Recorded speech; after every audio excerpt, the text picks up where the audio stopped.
Edmundo Weiss fue el piloto de aviones más emblemático que tuvo el país. Fue el primer argentino y sudamericano en volar aviones a reacción. Fue el que probó la mayor cantidad de prototipos y series de aviones diseñados y construidos en el país. Fue uno de los 10 primeros aviadores del mundo que superó la barrera del sonido.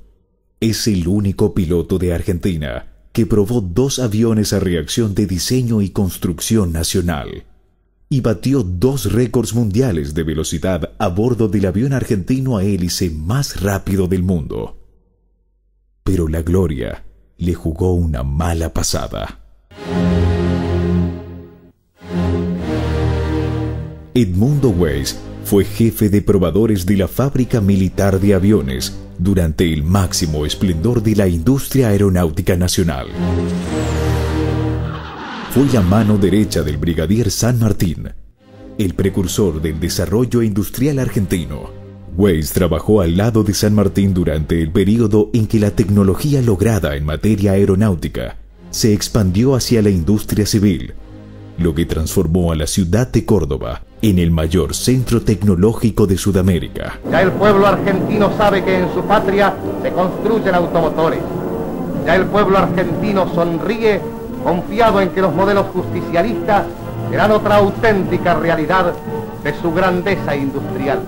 Y formó parte del último hito de la industria nacional, destruida en forma estratégica durante la última dictadura militar. Edmundo Weiss fue parte esencial de un modelo de desarrollo industrial en donde la ciencia y la tecnología posibilitó una amplia inclusión social.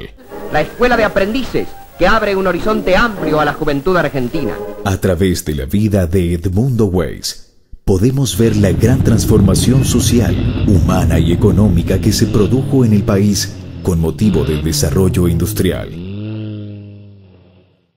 Edmundo Weiss nació el 20 de diciembre de 1917 en la localidad de Temperley, partido de Lomas de Zamora, en la provincia de Buenos Aires. Se crió en el seno de una familia de clase media. Su padre era funcionario del Ferrocarril Sud, explotado por capitales ingleses en esa época, y su madre era directora escolar. Tuvo una relación muy estrecha con su hermano menor, Rubén Weiss. Mi nombre es Héctor Rubén Weiss, tengo 89 años. A mí me conocen con el sobrenombre de Cacho y a mi hermano de Pincho. Ambos hermanos compartieron la misma pasión, el vuelo. Mi profesión fue oficial retirado en este momento de la Fuerza Aérea Argentina. Hicimos juntos el preescolar, después todo el primario, todo el secundario y todo el colegio militar. La atracción por el vuelo fue una cuestión innata en Edmundo Weiss. Su inclinación hacia el vuelo, esto surge desde muy temprana edad. Mi padre, estando en el secundario, le gustaba ya volar. Edmundo Weiss terminó el colegio secundario egresando con el título de maestro normal. Entre agosto de 1938 y agosto de 1942, Edmundo y Rubén Weiss cursaron el Colegio Militar de la Nación. El 22 de agosto de 1942, Edmundo Weiss se recibió del Colegio Militar de la Nación con el grado de subteniente de artillería y pasó a la Escuela de Aviación Militar en la provincia de Córdoba para recibir sus alas de aviador.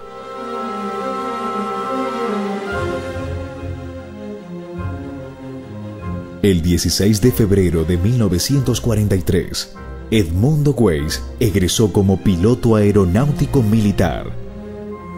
Al momento de egresar como pilotos, Edmundo y Rubén Weiss tuvieron diferentes destinos. Yo elegí el Regimiento 2 de Casa, que estaba en Palomar. Y mi hermano fue con destino a Mendoza, al Regimiento de Ataque.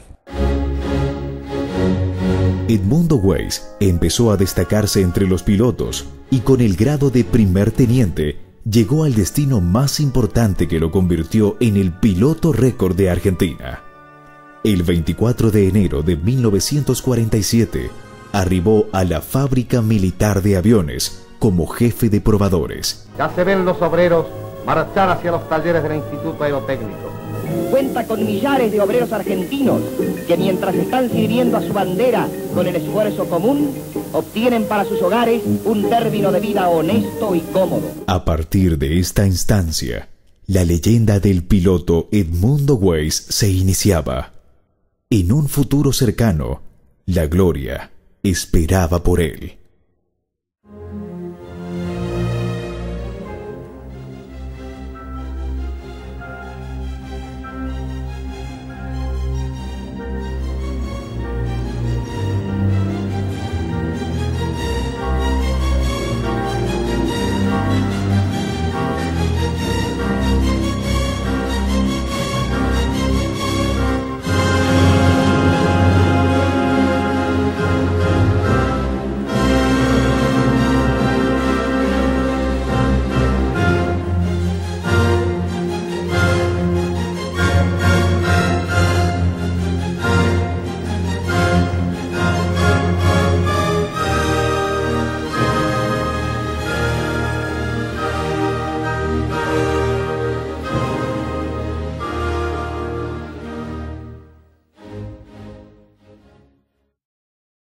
Antes de ingresar a la Fábrica Militar de Aviones como jefe de probadores, Edmundo Weiss se relacionó con el movimiento denominado GO, génesis del peronismo, relación que Weiss inició en su primer destino militar. Su primer destino militar fue la base aérea del Plumerillo en Mendoza, que como era el arma del aire, pertenecía al Regimiento de los Andes, en donde el comandante del Regimiento de los Andes era el general Sosa Molina. Humberto Sosa Molina fue ministro de Defensa entre 1946 y 1955, período en que Perón ejerció la presidencia constitucional.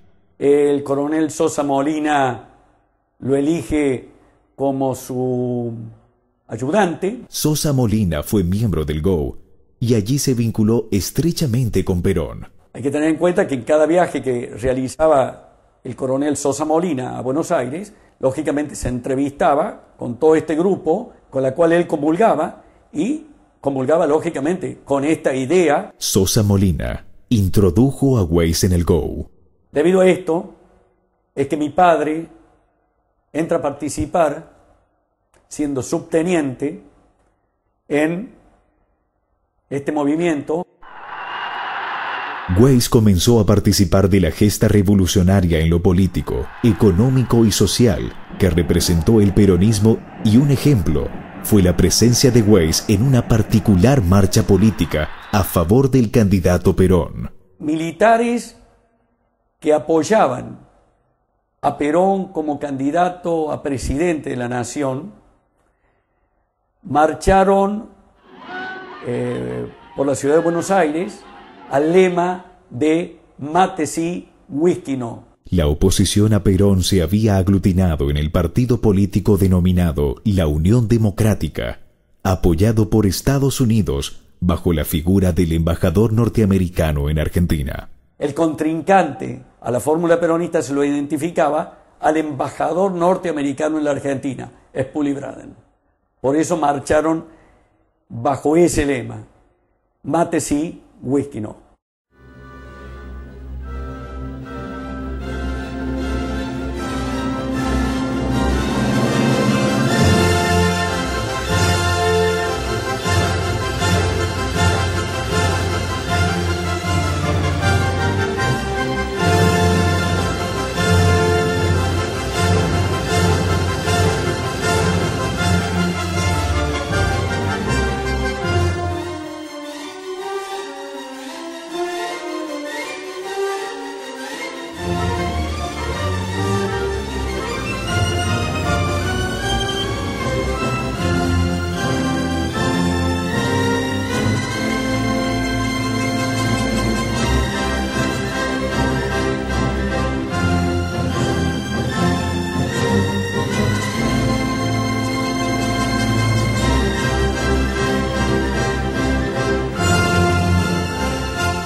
En enero de 1947, Edmundo Weiss inició su carrera como piloto probador en la Fábrica Militar de Aviones de Argentina.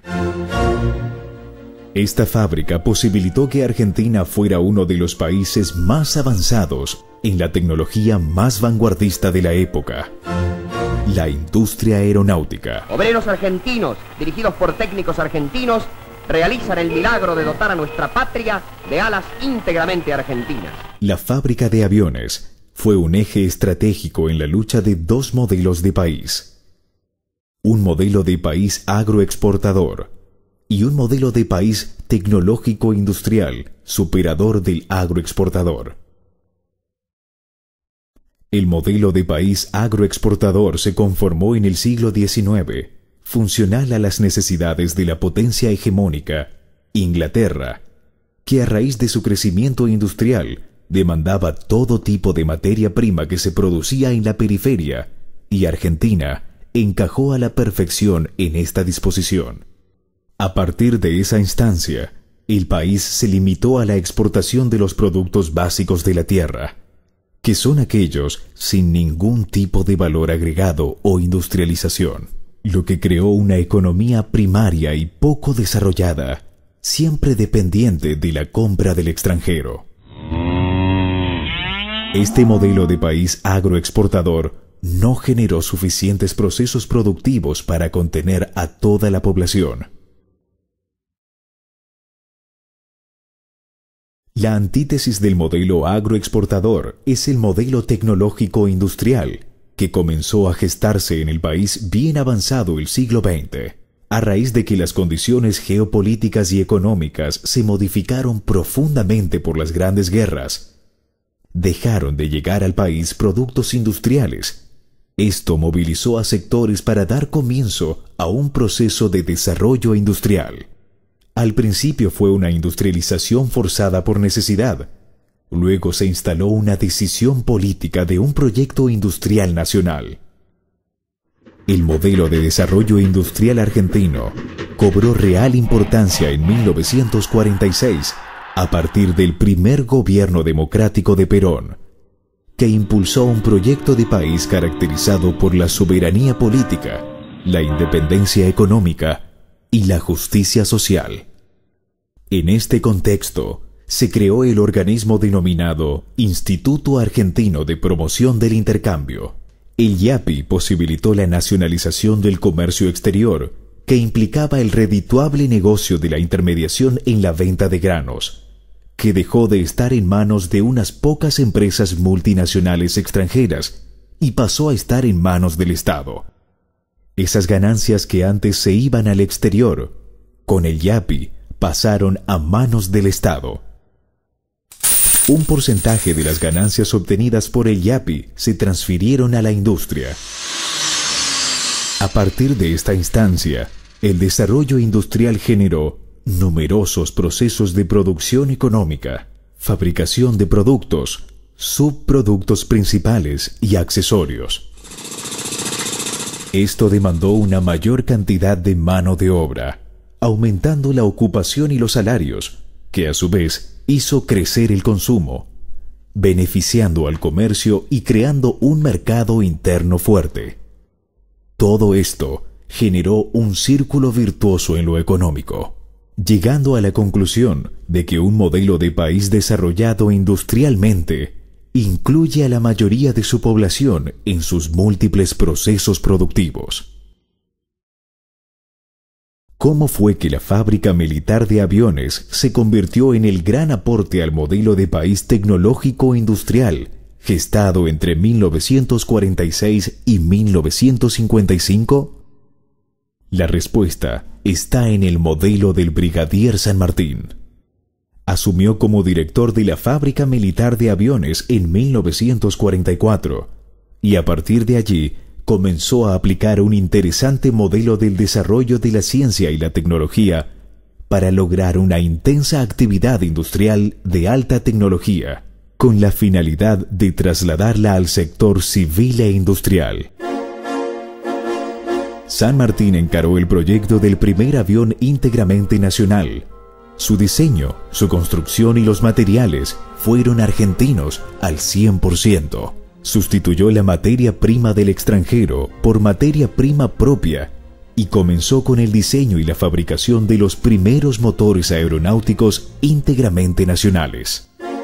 Así surgió el avión denominado DL-22.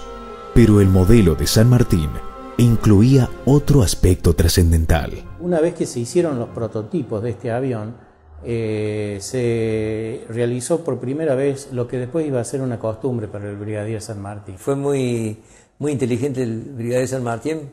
Desguaza un avión en el pabellón 36, totalmente desarmado, un IAE-22DL. Que era desarmar el prototipo, extender las piezas en grandes mesas en un galpón y convocar a todo aquel que tuviera una máquina o una pequeña industria para que eligiera la parte del avión de que le podía ser útil. A ver qué piezas quería. Bueno, yo quiero hacer esta pieza, bueno, venga. No es que la iba a hacer así nomás. Lo instruían meses dentro de la fábrica con la control de calidad. San Martín incorporó la participación de la industria privada en la fabricación de los aviones. Entonces, cuando rendían bien eso metalúrgico, empresarios metalúrgicos, se le entregaba el trabajo para que lo hagan afuera. Allí comenzó la transferencia hacia la industria civil en general, hacia el resto del sector industrial, un sector que nunca imaginó la posibilidad de fabricar piezas de aviones y formar parte de la industria de más alta tecnología en la época. Por ejemplo, una gran empresa cordobesa, Gussetti Hermano, que ya no existe más en Villa Corina, fabricaba el tren de aterrizaje, gigantesco tren de aterrizaje del bombardero Calquín. Eso generó pequeñas como semillas que fueron haciendo crecer la industria metalmecánica de Córdoba. Edmundo Weiss arribó a la fábrica militar de aviones en este contexto, bajo el modelo de San Martín. Su primer desafío fue volar una nueva serie del avión DL-22 que salió de la línea de montaje. Entonces el brigadier San Martín le pide que vuele un DL-22, porque quería ver la capacidad que en materia de vuelo tenía mi padre. Lo sometió a una serie de pruebas y a una serie de exigencias, por encima de las exigencias normales. Y dicen los mecánicos y la gente que estaba en ese momento en la pista, que cuando aterrizó, el avión estaba bastante deformado. Weiss exigió el avión al máximo, más allá de los límites y de lo establecido, deformando su estructura. Esto causó la ira del director de la fábrica, el brigadier San Martín. Entonces el brigadier San Martín se le arrima, le dice: mire, yo he pedido que me envíen un muy buen piloto de prueba, pero no un piloto que me venga a destruir los aviones. Lo que propuso Edmundo Weiss fue probar los aviones fabricados más allá de ese límite al que podía llegar un piloto promedio. De esta manera, asegurar el rendimiento óptimo de la nave. Al elevarse las exigencias de los vuelos de prueba, también se debió elevar la exigencia en los componentes y en los procesos de fabricación. Ultimados los detalles de todas las piezas mecánicas necesarias y con la aprobación del túnel de viento, la construcción del cuerpo del avión requiere manos especiales y cuidadosas. A partir de lo propuesto por Edmundo Weiss, la función del piloto de pruebas dentro de la fábrica militar de aviones se modificó. Indudablemente, la intención del brigadier San Martín fue involucrar al piloto de prueba dentro del movimiento de la fábrica.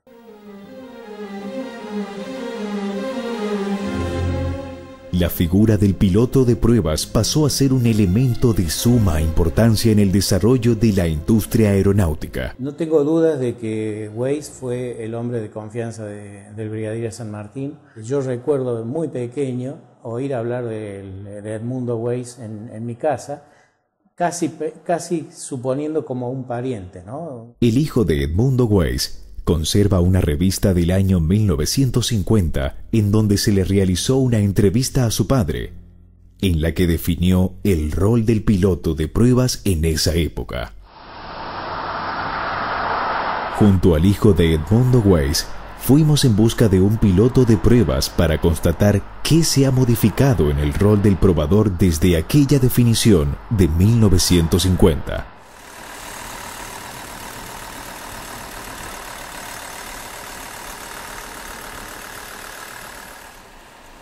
El piloto de prueba ahora, en aquella época, se ponderaba mucho la figura del piloto de pruebas porque realmente estaba solo. No tenía un soporte ingeniero y cuando él se subía a volar, se subía solo, prácticamente solo. Y él después cuando bajaba transmitía lo que pasaba. Ahora nosotros volamos con mucha asistencia y muy conectados y ya no se habla tanto de un piloto sino de un equipo de pruebas que normalmente es un piloto y un ingeniero aeronáutico, ¿no? El hijo de Edmundo Weiss le hizo presente al mayor Quiroga la revista en donde su padre dejó la definición semblante. Pedimos al capitán Weiss que ensaye una improvisada definición del piloto de prueba. Y dice, el piloto de pruebas es un piloto promedio, como he dicho antes, de mentalidad analítica, de una capacidad tal que no desprecie el detalle por más pequeño que éste sea. Debe poseer un conocimiento práctico cabal de estructuras, aerodinámica, de comportamiento y utilización de los distintos tipos de motores, de hidráulica, electricidad y física. Tal debe ser la amplitud de conocimiento que debe poseer un piloto probador, que se constituye en nexo de unión entre la máquina y sus constructores. De aquella definición de Edmundo Weiss al presente, la función principal del piloto de pruebas no se ha modificado. Ser el nexo entre la máquina y sus constructores, lo que demuestra que en los años de Weiss se gestó y se definió el rol preciso de un piloto de pruebas dentro del desarrollo industrial aeronáutico.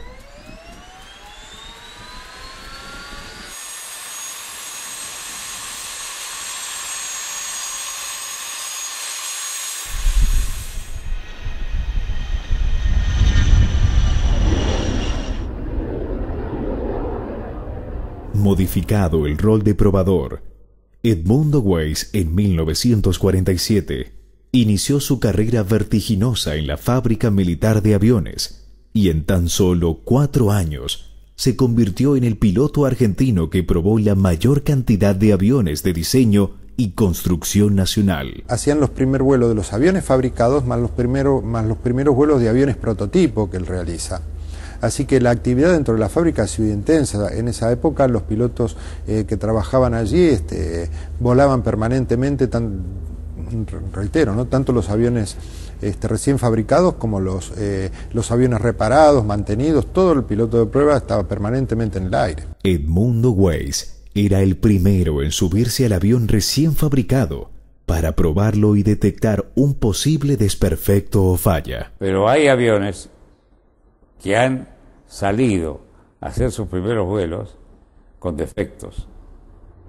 Y si esos defectos son graves, como ha ocurrido algunas veces, le puede costar la vida al piloto. La cuota de riesgo que tiene el piloto que va a volar un avión que está desde el primer vuelo, un avión que está en pleno ensayo, con el riesgo inherente que eso conlleva. Los primeros aviones que probó fueron los DL-22 y Calquín, ambos fabricados en conjunto con las industrias privadas del país como parte del modelo de desarrollo industrial del Brigadier San Martín para crear nuevas industrias con el apoyo del Estado Nacional.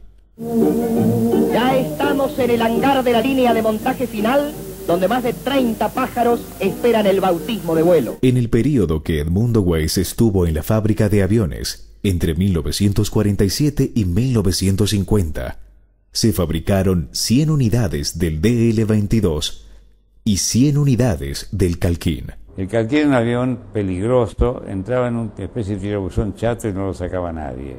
Estaba decolando un avión Calquín piloteado por Weiss y iba de un suboficial de copiloto. En la mitad del recorrido de decolaje se metió el tren. Y se mete una rueda.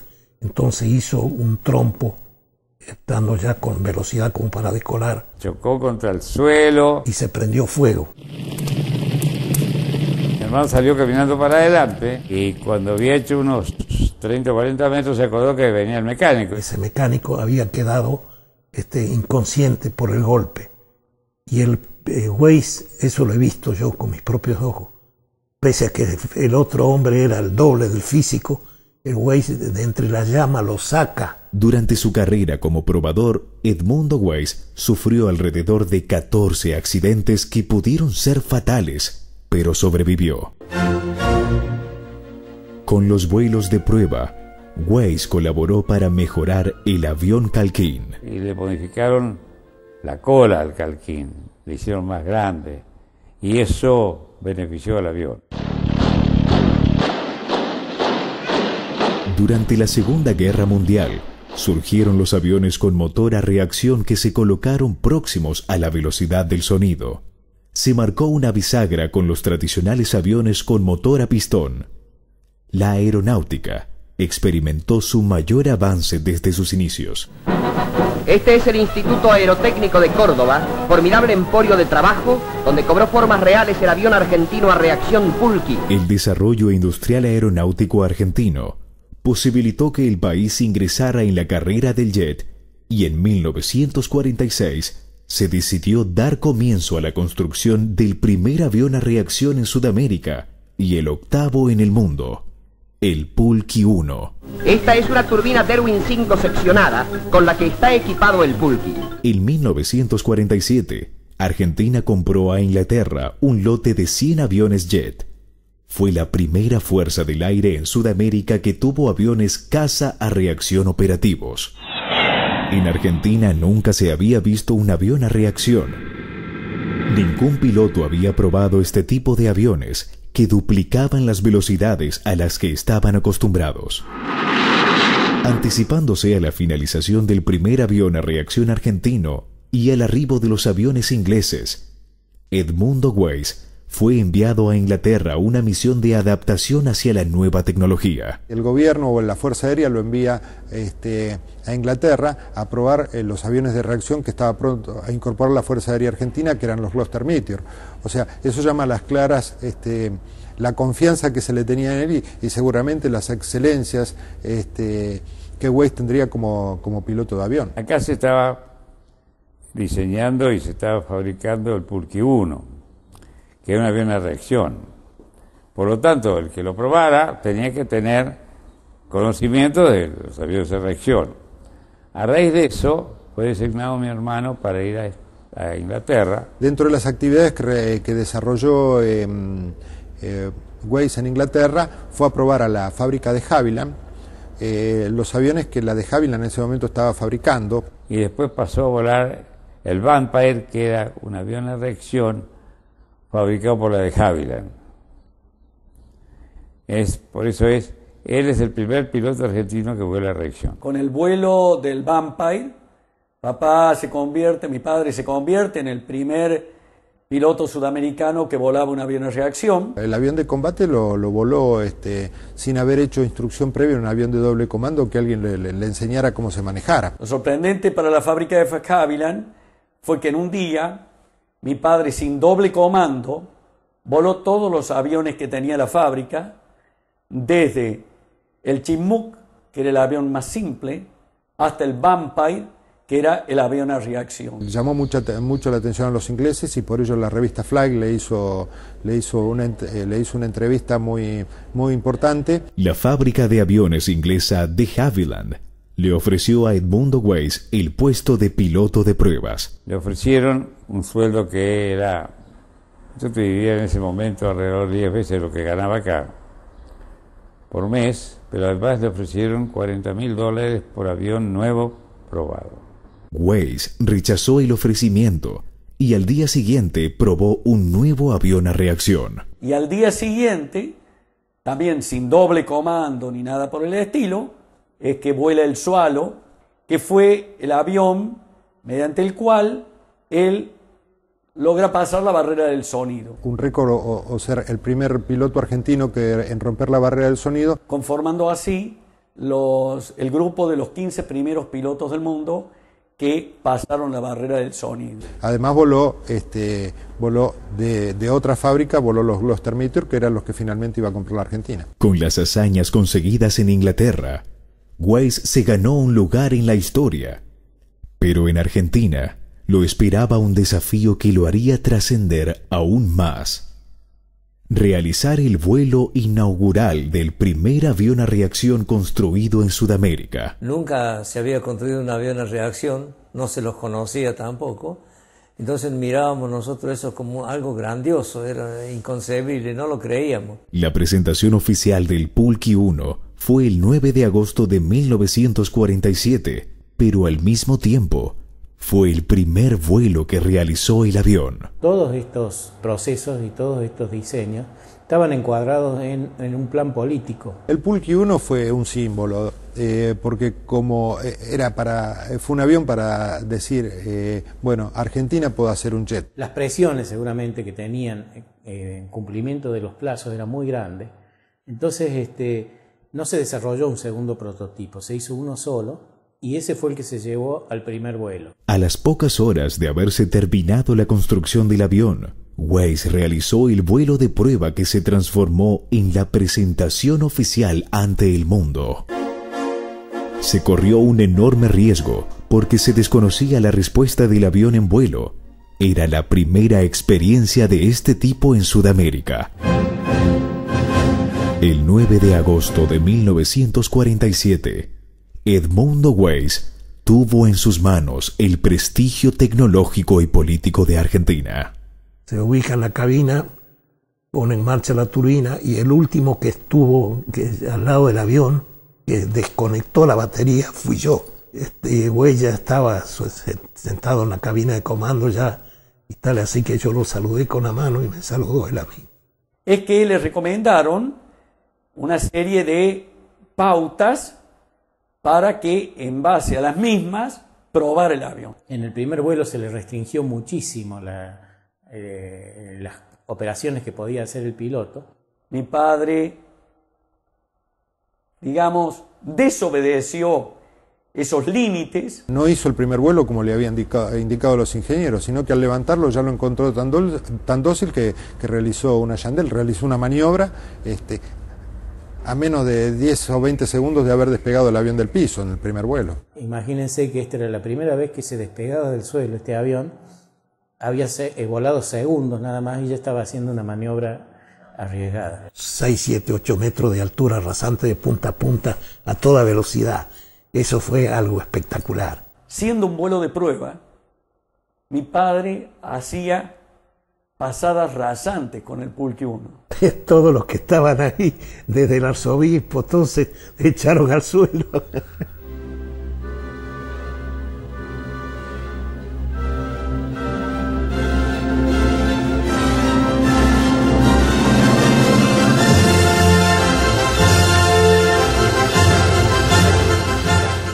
La emoción del instante se traduce en lágrimas cuando el piloto, primer teniente Edmundo Osvaldo Weiss, aterriza.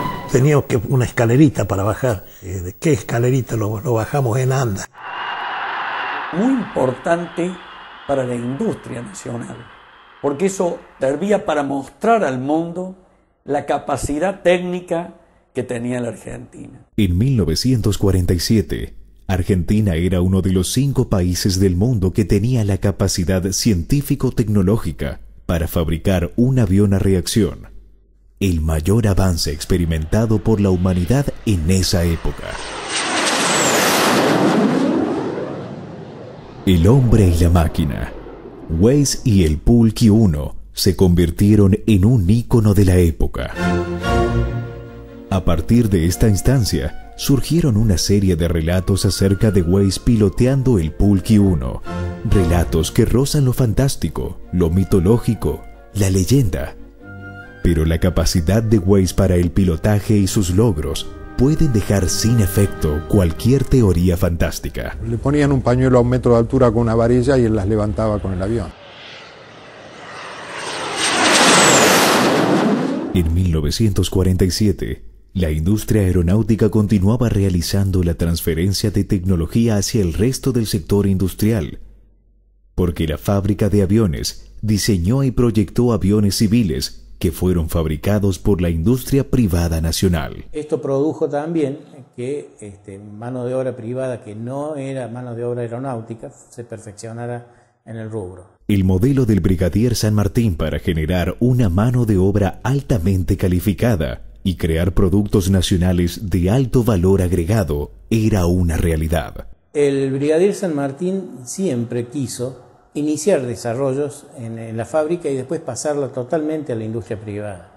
Eso fue un poco la base y la filosofía de esta gran empresa del Estado, porque evidentemente una industria privada no tiene los medios para desarrollar un prototipo, un proyecto, pero sí puede, una vez definido el proyecto, construirlo. Fueron 3 los aviones que construyó la industria privada: el Colibrí, el Chingolo y el Boyero.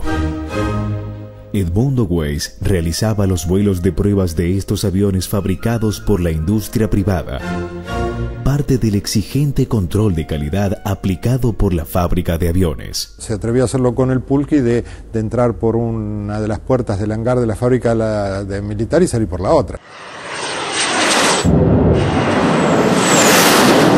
Le llamaban los goles, exactamente. En 1948, Argentina produjo un nuevo ícono tecnológico: el avión con motor a pistón más rápido del mundo. Un desarrollo del afamado ingeniero italiano Cesare Pallavicino.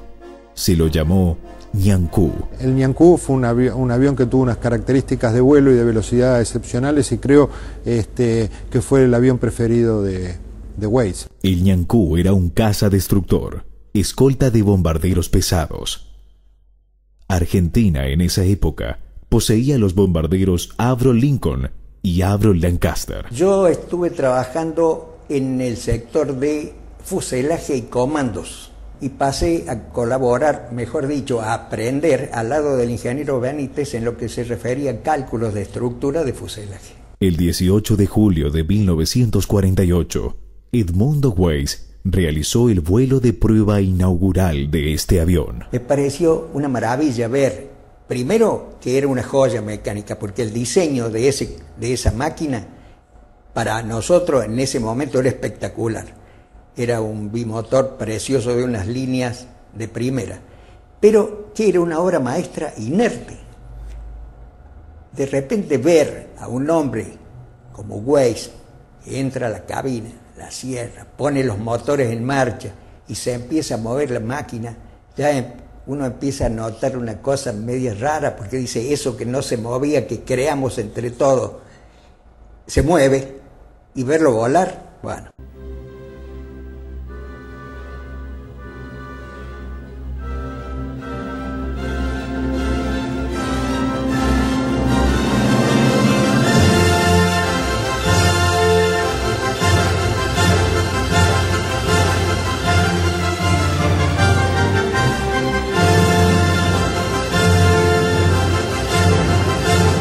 Con esta máquina, Weiss en 1948 batió 2 récords mundiales de velocidad y el Ñancú se convirtió en el avión a hélice propulsado a pistón más rápido del mundo. 50 minutos después había llegado a la base aérea militar del Palomar a presentárselo al general Perón. Con ese vuelo que hizo mi hermano, vertical Córdoba, vertical Aeroparque, en 51 minutos. Bate el récord de velocidad como avión a pistón, el más rápido del mundo. Si uno saca el cálculo, casi muy cerca de los 700 kilómetros por hora. El Ñancú alcanzó a desarrollar una velocidad de 740 kilómetros por hora aproximadamente, más rápido que el avión a reacción Pulqui 1. El segundo récord fue que en un tiempo total de 3 horas y 15 minutos completó el trayecto desde La Paz, en Bolivia, hasta Córdoba, en Argentina. El avión, cuando salió a hacer los primeros vuelos, era un avión que tenía muy poquititos defectos.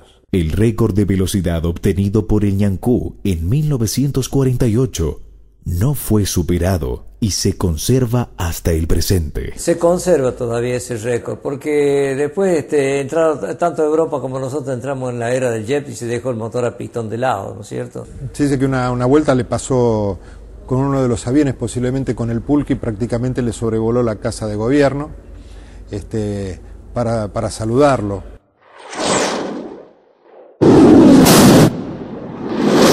Edmundo Weiss se convirtió en una gran figura nacional. Sus hazañas lo instalaron en el imaginario colectivo como el piloto aeronáutico del avance tecnológico industrial experimentado por el gobierno de Perón.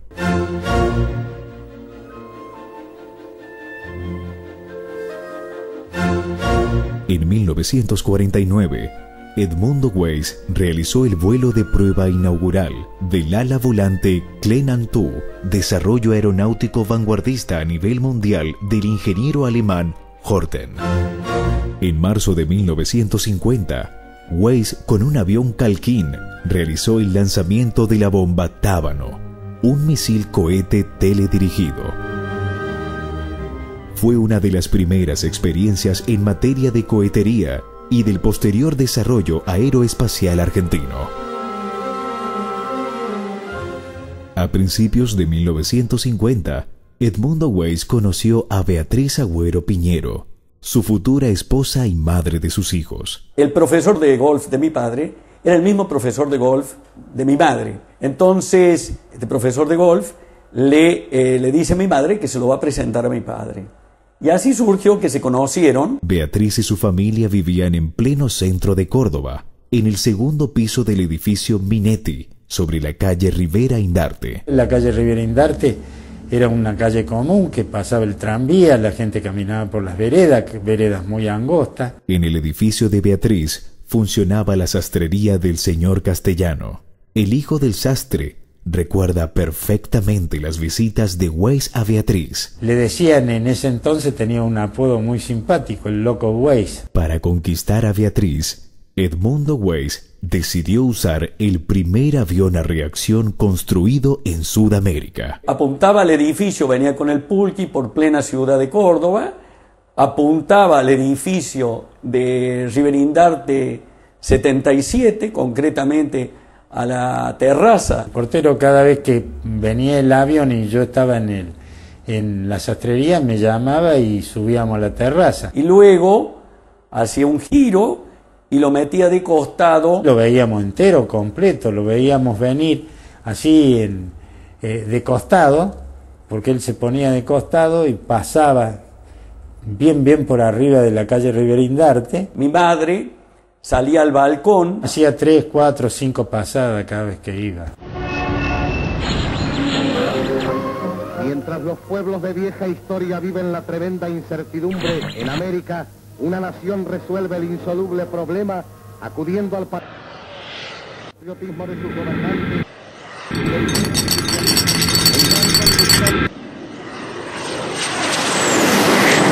La volvía loca con esas vueltas. Y él después le decía sí, porque vos estabas vestida de tal forma y demás. Un efecto de amor tremendo. En marzo de 1950, Edmundo y Beatriz comenzaron un gran romance que los mantuvo juntos el resto de sus días. En junio de 1950, Argentina cristalizó su máxima expresión tecnológica con el avión caza a reacción Pulqui 2, considerado uno de los 3 mejores aviones del mundo en esa época. Con este desarrollo en materia de aeronáutica, Argentina competía de igual a igual con las potencias Rusia y Estados Unidos. El general Perón, acompañado por el ministro de Aeronáutica, asiste a la prueba final de esta cabal expresión del esfuerzo, la capacidad y el éxito de nuestra técnica.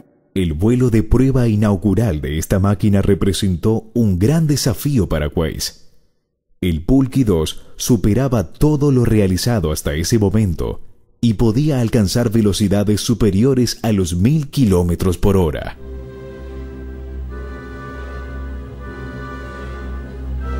El 16 de junio de 1950, Edmundo Weiss realizó el vuelo de prueba inaugural del Pulqui 2. La industria aeronáutica llegaba a su máximo esplendor y en forma paralela, Edmundo Weiss realizaba su última prueba. Una terrible enfermedad ocasionada por sus vuelos lo marginó para siempre del rol de piloto probador. 2 meses después de la prueba del Pulqui 2, es que mi padre empieza a tener un problema muy serio en el sistema circulatorio como consecuencia de que se le había alterado el gran simpático. El gran simpático es parte del sistema nervioso que regula funciones vitales.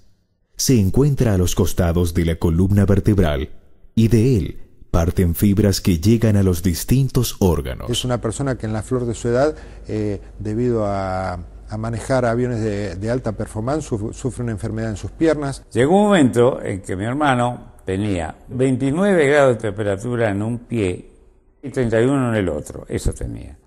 Y tenía peligro de gangrenas en todos los dedos. La alteración del gran simpático modificó una parte vital del sistema circulatorio en ambas piernas de Edmundo Weiss. En el caso de quedarse en Argentina, había que amputar las piernas porque lógicamente no le retornaba la sangre de las piernas. Esta alteración se produjo porque Weiss probaba aviones que habían cambiado radicalmente la aeronáutica. Este cambio había sido muy reciente y no se disponía de los trajes adecuados para los pilotos. Se volaba sin traje de presión. Por lo tanto, todos los virajes y las picadas, el cuerpo humano sufría todos los problemas que vienen originados sobre todo por la fuerza centrífuga. En las fotografías y filmaciones de archivo, podemos apreciar la vestimenta que utilizaba Edmundo Weiss al momento de realizar los vuelos de prueba.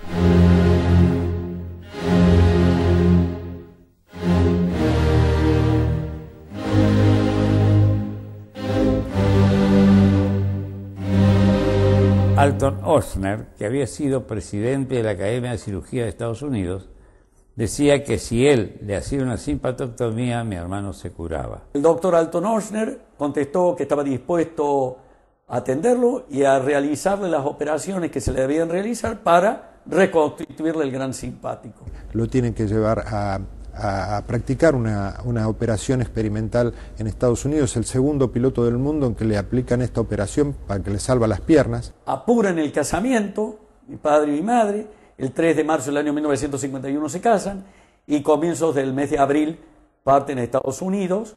En abril de 1951, Edmundo Weiss comenzó su tratamiento en Estados Unidos. Atrás, dejó una carrera que no fue superada hasta el presente. En New Orleans estuvo internado más de 6 meses y después continuó en Estados Unidos porque tenía controles periódicos para ver cómo evolucionaba todas estas operaciones que se le habían efectuado, ¿no? En Estados Unidos, Edmundo Weiss formó su familia y permaneció allí por su enfermedad hasta 1953.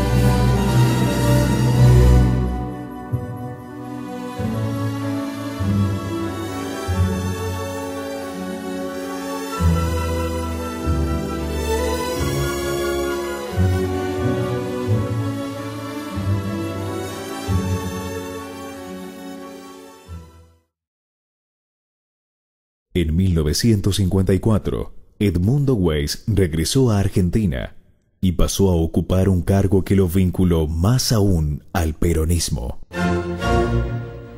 Weiss fue nombrado ayudante secretario del brigadier San Martín, que desde 1951 ocupaba el cargo de ministro de Aeronáutica. De magnitud extraordinaria resulta la responsabilidad que asume Aeronáutica en el aspecto industrial ante el segundo plan quinquenal. El Ministerio de Aeronáutica se convirtió en uno de los más importantes durante el gobierno de Perón, porque el plan de industrialización del país tuvo sustento ideológico en el modelo que articuló el brigadier San Martín. Juan Ignacio San Martín orquestó el modelo industrialista de la siguiente manera. En 1944, logró que la industria aeronáutica sea autónoma y nacional, Luego pasó a una intensa actividad industrial de alta tecnología, con la participación de la industria privada argentina. El más veterano de los obreros instruye al pichón de la fábrica, Lo que generó una mano de obra altamente calificada y procesos industriales de altísimo nivel, por tratarse precisamente de alta tecnología. Justo es destacar que merced a este esfuerzo de la Secretaría de Aeronáutica, nuestro país se coloca entre las 5 naciones del mundo que fabrican aviones a reacción. En 1951, San Martín le solicitó al presidente Perón que le transfiriera a la aeronáutica la responsabilidad del desarrollo mecánico, dando inicio a la fabricación de automóviles nacionales, lo que llevó luego a la creación del IAME. El IAME significaba Industrias Aeronáuticas y Mecánicas del Estado. Este nombre conlleva la fórmula de San Martín. De la industria aeronáutica, la más alta tecnología hasta ese momento, se pasó a la industria metalmecánica, que es la industria civil. La industria aeronáutica y la industria metalmecánica incorporaron la participación de la industria privada que proveía aeropartes y autopartes. Esto movilizó un aparato industrial nunca antes visto. A partir de 1952, la fábrica militar de aviones pasó a denominarse IAME. Se continuó con el desarrollo aeronáutico y se dio comienzo a la fabricación de automóviles nacionales. Contemplando las necesidades del país, la nueva fábrica de motores y automotores encara el diseño de los modelos a construir. Toman forma las unidades prototipo de los 3 modelos justicialistas. Nacieron los automóviles denominados Institec. Se instaló la fabricación de motocicletas nacionales, la famosa moto Puma. La motocicleta Puma resuelve el transporte económico del obrero. Se instaló la fábrica de utilitarios, el rastrojero, vehículo nacional concebido para el campo. Se creó la fábrica de tractores para el campo, otra solución para el pequeño productor agrícola. Y el tractor Pampa contribuye a la mecanización del agro. El modelo tecnológico industrial es superador al modelo agroexportador, porque lo comprende y lo mejora.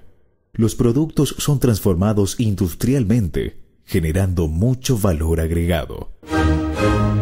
En este contexto, Edmundo Weiss pasó a ocupar el cargo de ayudante secretario del ministro de Aeronáutica, Juan Ignacio San Martín, que a su vez era presidente del IAME. El brigadier San Martín nunca pudo desligarse de la fábrica, aún siendo ministro él venía a Córdoba y realizaba visitas a la fábrica, que trabajaba en 3 turnos.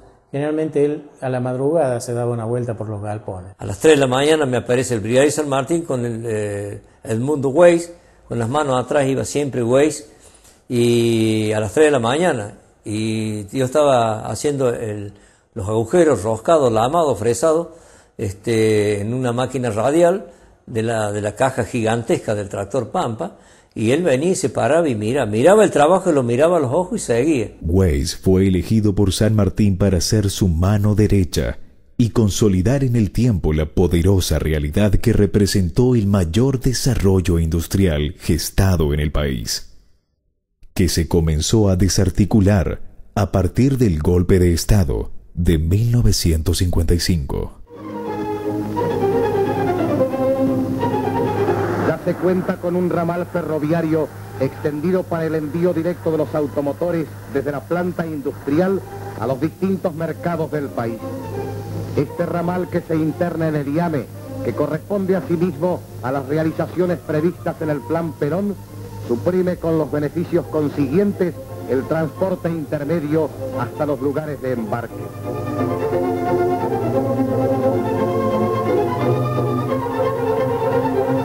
Aquí están contenidas algunas de las grandes realidades justicialistas.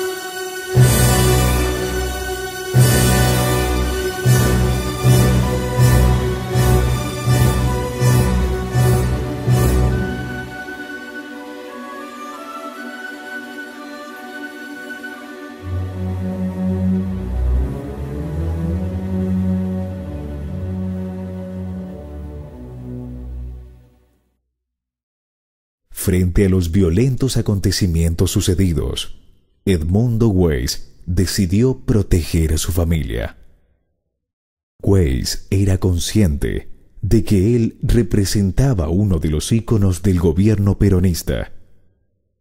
Por ese motivo, resguardó a su familia. Totalmente convencido de que debía ser leal al gobierno elegido democráticamente por el pueblo. El libro de vuelos de un piloto representa su historial, y en él se anotan todos los detalles de cada vuelo realizado.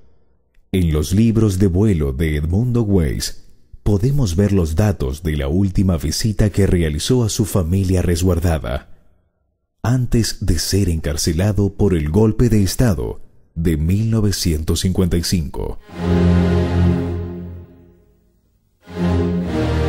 El 11 de septiembre de 1955, Edmundo Weiss visitó a su familia en el avión Douglas DC-3, desconociendo que estaba a 5 días de realizar su último vuelo oficial, con la misión de sacar a Perón del país en pleno golpe de Estado.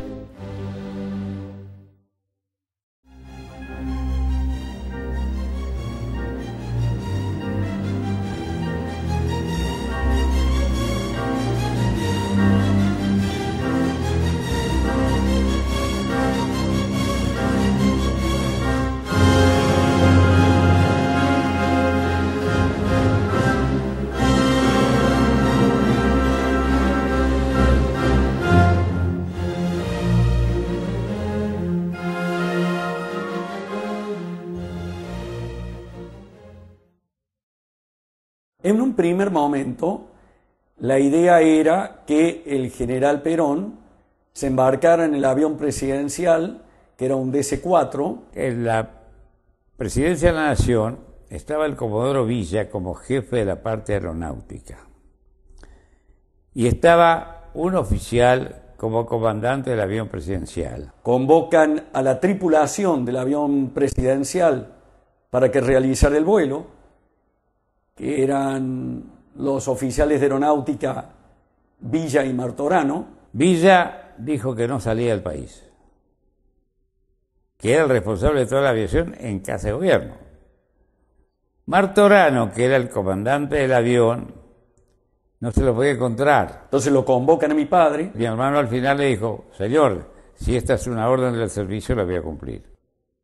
De acuerdo a lo que contaba mi padre, a las 3 de la tarde, que era la hora en que se debía embarcar el general Perón en el avión presidencial, llega el mayor Renner, que era el secretario privado del general Perón, y le manifiesta a mi padre y al comodoro Lapuente que el general había decidido embarcarse en la Cañonera. El resultado fue que mi hermano con otro oficial que estaba en el ministerio recibieron la orden de llevar ese avión a Palomar. Y que previamente hicieron un vuelo sobre el Río de la Plata, se metieran bien en el Río de la Plata y manifestaran o dieran una pauta de que ellos lo estaban trasladando al general Perón. Se desdibujaba la idea de que el general Perón podía salir del país mediante otro medio. A raíz de cómo se estaban desarrollando las cosas y que mucha gente mandaba y quería hacer cosas, estuvieron a punto los dos de ser fusilados en Palomar. Cuando aterrizaron en Palomar, entró un grupo revolucionario de oficiales jóvenes con fusil ametralladora y procedieron a detenerlos a mi padre y al comodoro Lapuente.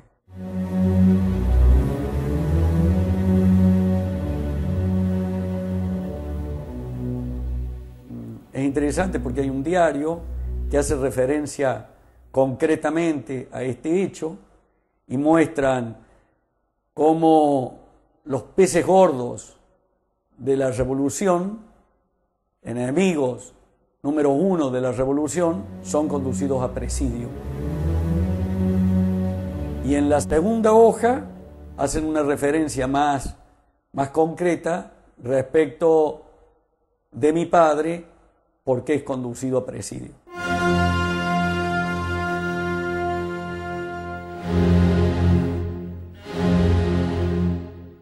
Edmundo Weiss fue retirado de la Fuerza Aérea Argentina, expulsado, proscrito, con el argumento de pasar a retiro definitivo por inepto para el cargo, inepto para las funciones, siendo hasta el presente el piloto aeronáutico probador récord de Argentina en toda su historia.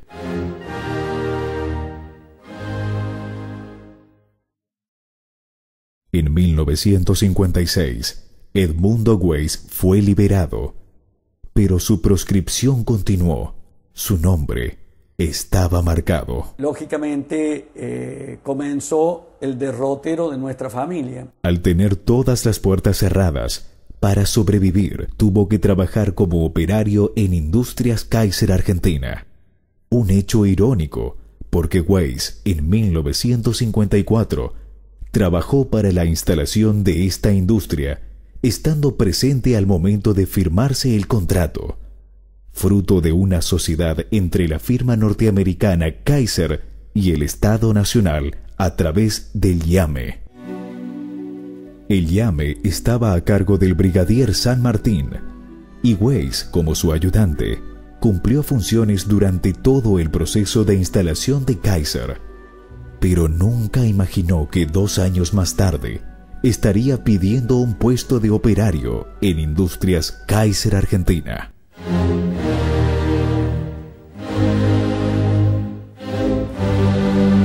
Se le quiso arrebatar todo lo que tenía: su carrera, su espíritu. La figura del piloto Edmundo Weiss era una de las imágenes simbólicas que incomodaban al objetivo perseguido por el gobierno de facto: ocultar y enterrar todo lo vinculado al peronismo. Las imágenes del peronismo incluso fueron obligatoriamente olvidadas, ¿no? Hasta por un decreto. Por ejemplo, si uno tenía una imagen de Eva Perón, podía ir preso. Si uno decía Perón por la calle y era escuchado por las autoridades, podía ir preso. O sea, una cosa terrible. Y ese tipo de cosas en la década del 70 explotó. Visitamos a Daniel Santoro, artista plástico contemporáneo, que expuso en su obra de arte los íconos tecnológicos que probó Edmundo Weiss. Santoro explica el peronismo fundacional desde la imagen, desde lo simbólico, una luz para entender por qué el mundo peronista visual incomodó e incomoda.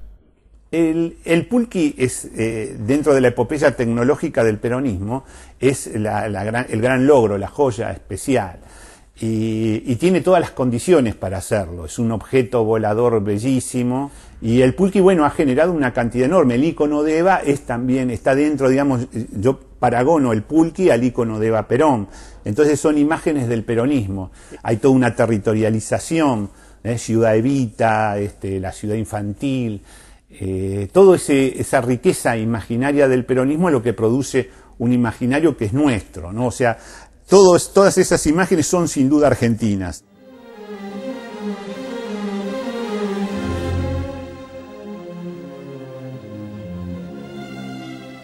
Y el pulqui quedó instalado ahí como un mito entonces. Así que bueno, la figura de Weiss era, digamos, está en la línea de Jorge Newbery, ¿no? De todos esos héroes de nuestra aviación. El tema es que a Weiss le tocó el peronismo y entonces eso lo contaminó para nuestra clase media, lo condena, ¿no? Inevitablemente. No es lo mismo un Jorge Newbery que un Weiss, ¿no? Siempre que se trata del peronismo, el peronismo tiene que tener, digamos, tiene que dar un examen que los demás no tienen que dar, ¿no? Para penetrar en el panteón de los héroes.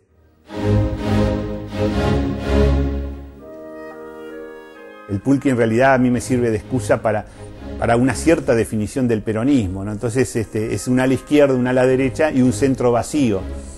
Digamos, el centro vacío es el lugar del piloto, ¿no? Y entonces a mí me sirve como parte de la definición que yo creo que es pertinente, que es el tema del peronismo. ¿Qué es el peronismo ideológicamente? Bueno, está entre la izquierda y la derecha y funciona en el vacío, ¿no? Entonces el vacío son las visiones, es la posibilidad de tener visiones desde la izquierda y desde la derecha. Y entonces el avión me parecía que es eso, por eso yo siempre pongo, hay cuadros míos donde hay un pulqui y se llama Vacío Ideológico el cuadro. La sombra verdadera es la otra, ¿no? La sombra verdadera es de qué pasa cuando el negro adquiere poder, tiene una posibilidad de poder, ¿no? Y cuando es una amenaza a eso. Cuando el negro goza, ¿qué pasa cuando los negros gozan, ¿no? Entonces ahí es donde está la verdadera oscuridad, ¿no? Y ahí es donde se espanta la clase media, ¿no? Y ahí es donde el peronismo es un revulsivo.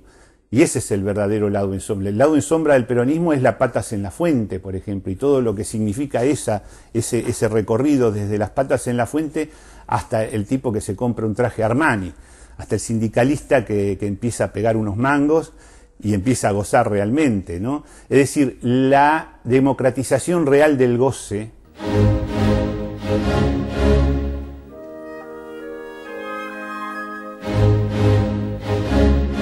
el verdadero lugar desde donde se asoma esa sombra peronista que se proyecta sobre nuestra clase media que quiere correrse y quiere decir, no, nosotros con esos negros latinoamericanos que gozan obscenamente no tenemos nada que ver, nosotros somos elegantes, somos europeos.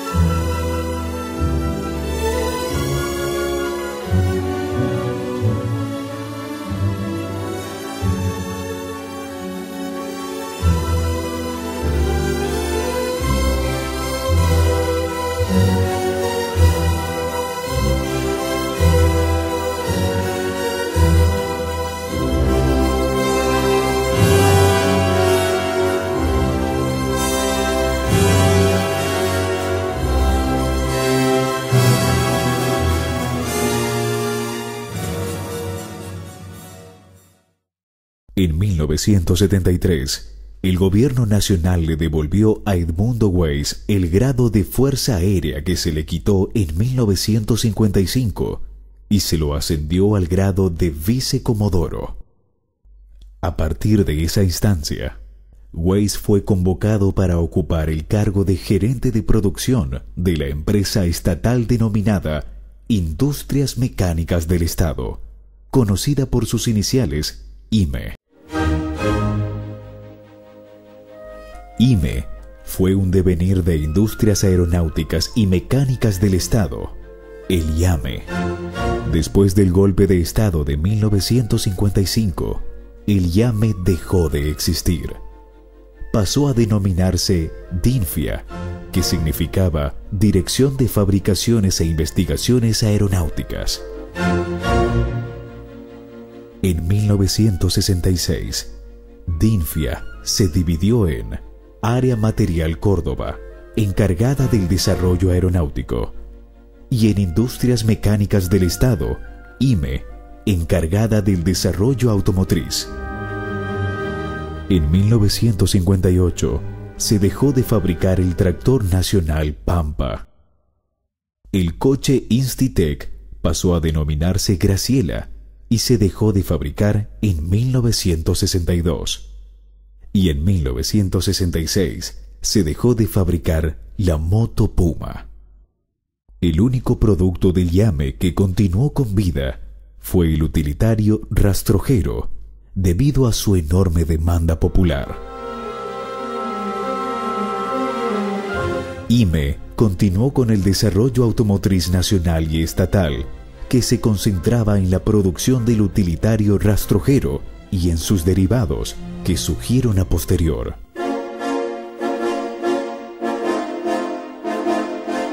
En 1974 se decretó la Ley 20.754, que declaraba a IME de interés nacional, lo que significó que todas las reparticiones públicas y empresas estatales debían comprar la producción mecánica estatal por medio de su empresa, IME. Esta ley aumentó al 100% la producción de IME. En 1973, fabricaba 6.000 unidades al año y pasó a fabricar más de 12.000 unidades anuales en 1975. Los nuevos directores que entran con el gobierno de Cámpora y después de Perón, le dan otra impronta totalmente diferente. O sea, primero, la relación laboral entre los empleados y la patronal. O sea, se crea un vínculo muy importante. Una de las cosas que me acuerdo, se crea el director obrero.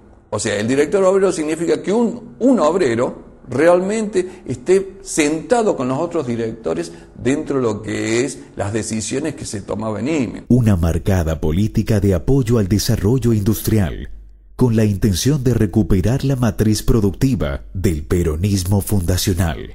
Vinieron con un proyecto político y un proyecto de desarrollo industrial, claro. Edmundo Weiss era el gerente de producción del último bastión industrial nacional, que había sobrevivido al golpe de Estado de 1955 y que junto a la clase obrera industrial gestada en el peronismo, se erguía en la lucha para recuperar un modelo de desarrollo industrial. Planificaron y pusimos la primera piedra fundamental de la nueva fábrica de rastrojero en Ferreira.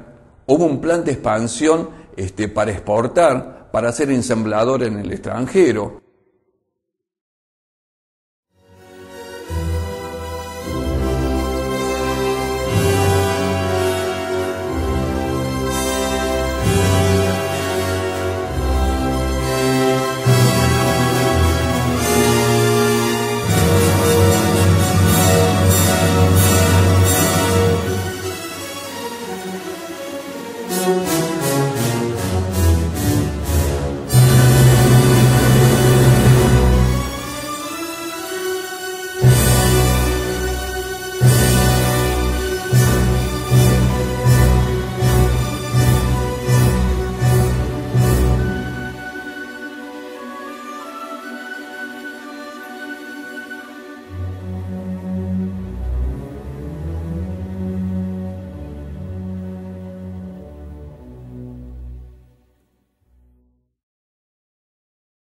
IME ostentaba el liderazgo del mercado interno en el segmento de utilitarios diésel.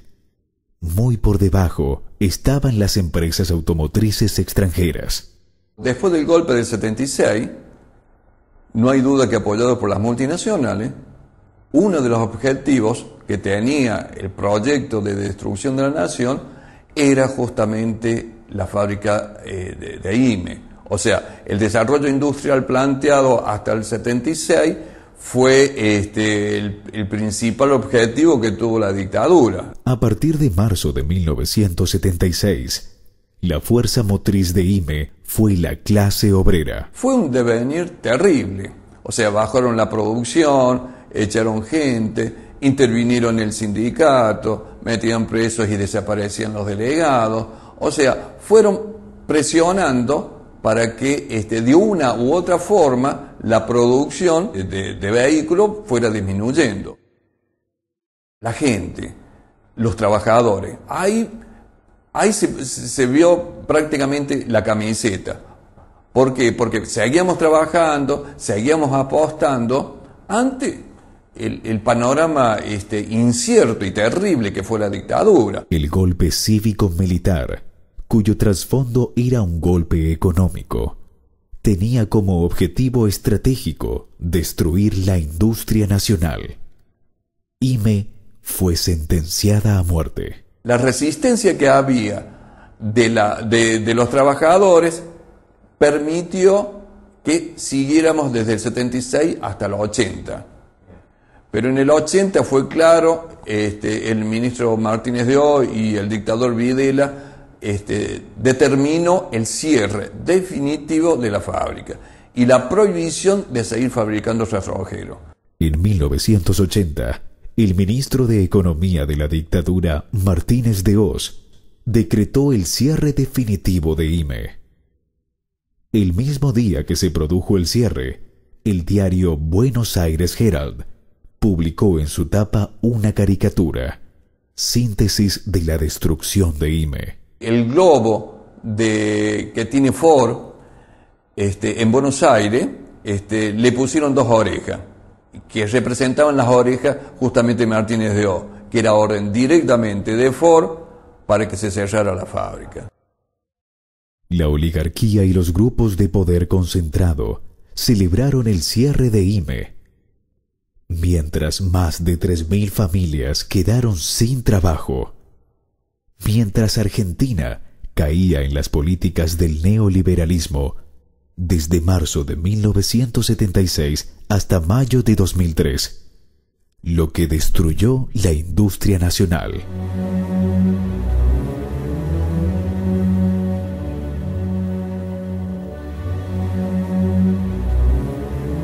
Con la última dictadura militar, Edmundo Weiss fue echado de IME, devuelto a la sombra de septiembre de 1955.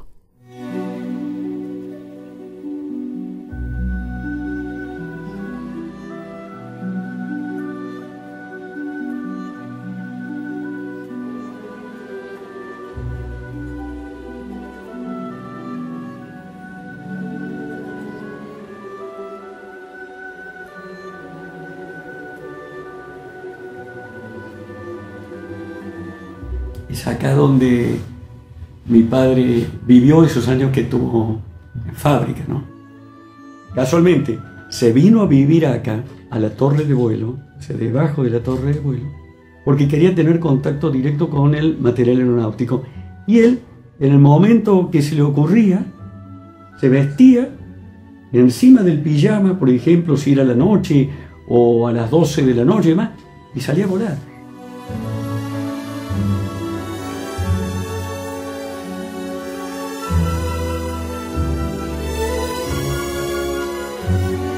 Sí, bueno, esta placa es la que yo me acuerdo que se descubrió en el año 92,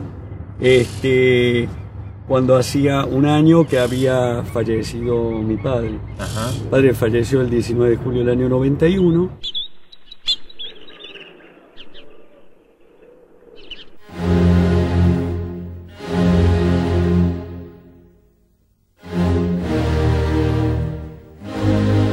Edmundo Weiss participó en diferentes etapas del modelo de desarrollo industrial gestado por el brigadier San Martín.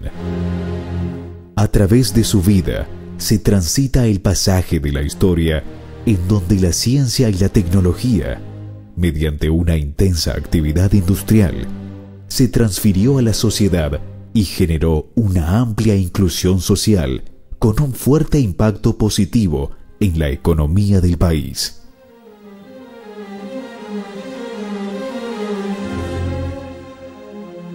La gran transformación social y humana que se produjo con motivo del desarrollo industrial se puede escuchar en la voz de los protagonistas. Yo ingresé el 11 de noviembre de 1937 y me jubilé en noviembre del 1990, o sea, estuve 53 años. Era un orgullo de decir que uno trabajaba en la fábrica de aviones, que trabajaba sobre un avión. Entrar en la fábrica de aviones es otra cosa. Conocí lo que son normas de dibujo. La fábrica de aviones fue una gran escuela. Fue una escuela para el país porque de ahí salieron las mejores manos de obra argentinas. En cada barrio, en cada calle, había talleres metalúrgicos, pequeños talleres. Tenía mi tornito en casa y después que venía de la fábrica hacía tareas para firmas privadas. Y vieron la necesidad de poder fabricar algunas cosas que necesitaba la industria aeronáutica que no se hacían ahí adentro, entonces ellos pusieron su taller y así como ellos varios. Yo hacía el torneado, que eran las turbinas que eran para lavar ropa. Se calculaba que 74.000 familias vivían de la fábrica de aviones en la República Argentina. Dentro de la fábrica había un montón de elementos como por ejemplo un supermercado, como por ejemplo una clínica, que a mí me operaron dentro de la clínica. Yo a la fábrica de aviones la tomé como mía. Veía salir las máquinas de línea, los aviones salían de línea, con un entusiasmo. No querían irse de la fábrica, querían seguir trabajando horas extras. Cada vez que vuelvo al Pulqui uno se me llenan los ojos de lágrimas. Todos los elementos de precisión que hacía falta para montaje de dispositivos dentro de la fábrica se construían ahí porque eran máquinas con sistemas de óptico con la tolerancia hasta la décima de micrón. Se aplica aún en el motor de la Puma, porque los inspectores, si no estaba dentro del +1, -1, ¿no es cierto?, la tolerancia, afuera no se recibía. Por eso los autos que hicieron los Intitel, los rastrojeros, las Pumas, son eternas. Y la tecnología se prodigaba con la gente, ¿no? Entonces había ahí un intercambio que es muy lindo. Entonces vos ves la gente señalando, ¿no? El avión despegando y la gente señalando, y toda la barrera de una muchedumbre, ¿no? Y esa interacción es lindísima. O sea, había un goce popular por ver volar por primera vez un aparato. El fuselaje del avión estaba pintado de blanco y las alas eran de celeste. O sea que cada avión en sí era una bandera. Entonces cuando uno veía volar una escuadrilla de aviones, era ver enarbolada en el mástil más alto banderas argentinas. Industria y tecnología nacional también es soberanía. Ese eslogan fue tan importante porque era estar contra todos los productos que venían del extranjero. Olvidar la figura de mi padre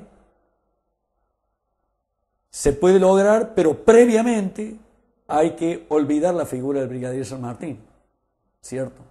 Porque mi padre, en definitiva, lo que hizo fue probar, fue un gran probador, pero un gran probador porque la Argentina daba y producía cosas que mi padre podía volar y probar. Y eso, la Argentina se lo debe al brigadier San Martín.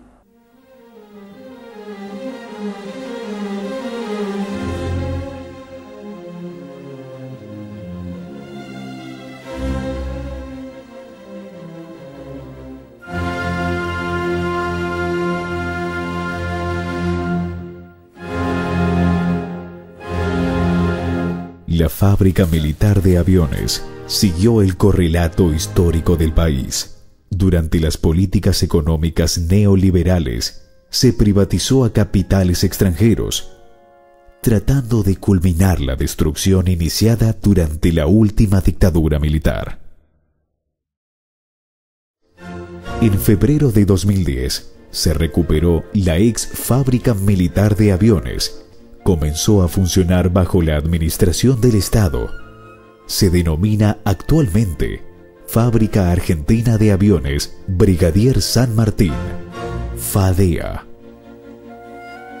La recuperación y relanzamiento de la industria aeronáutica nacional inexorablemente va a demandar tiempo y una política estratégica a largo plazo, pero solo será posible mientras esta infraestructura científico-tecnológica permanezca en la órbita de un Estado que aplique políticas activas orientadas hacia un modelo de país tecnológico-industrial. La historia del desarrollo industrial argentino, su gloria y caída, su impulso y su destrucción, nos enseña de dónde venimos, pero nos evidencia el camino a seguir para que volvamos a volar en los cielos que surcó Edmundo Weiss, en los cielos de una Argentina industrial con mística.